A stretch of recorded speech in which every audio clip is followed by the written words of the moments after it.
It just shows how apathetic Addie LaRue is to colonization and slavery, and the fact she didn't note it at all in her history shows how complicit she was in the system. Welcome back to Book Burns, all you book burners out there.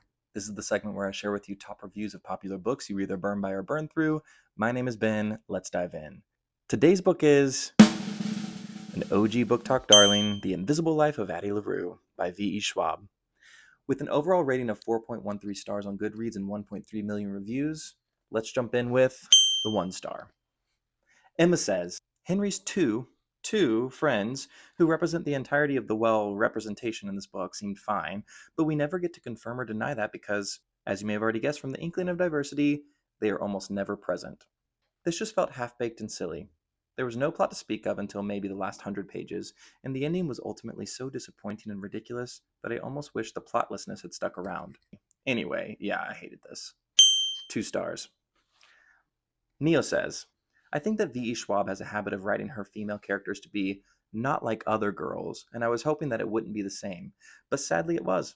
Someone please tell her it's okay to be girly and that being different, and not into what makes you feminine, doesn't make you special. It feels very put downish. 3 stars. Joel says, this presentation of the West in a novel about the meaning of being remembered is ironic, and it's often the West that's remembered and exemplified in history, leaving the histories of people of color to be forgotten, erased. She was literally going between Germany and England during this time. Also, there's no excuse for her not to notice, oh, I don't know, racism or the transportation of slaves. Like, it just shows how apathetic Addie LaRue is to colonization and slavery, and the fact she didn't note it at all in her history shows how complicit she was in the system. I just find that this novel displayed such a white lens, it was blinding. 4 stars. Sarah says, heartbreakingly beautiful. I couldn't even see the words the last 20 pages of this book. No thoughts, just tears. 5 stars. Miriam says, for a book that spans across hundreds of years and yards, it goes without saying that there will be history and humanity with all its wonders and cruelty and war and art. And yet, as Addie would put it, history is a thing designed in retrospect. And Addie LaRue is less a lesson on history than a parable of a great many presents.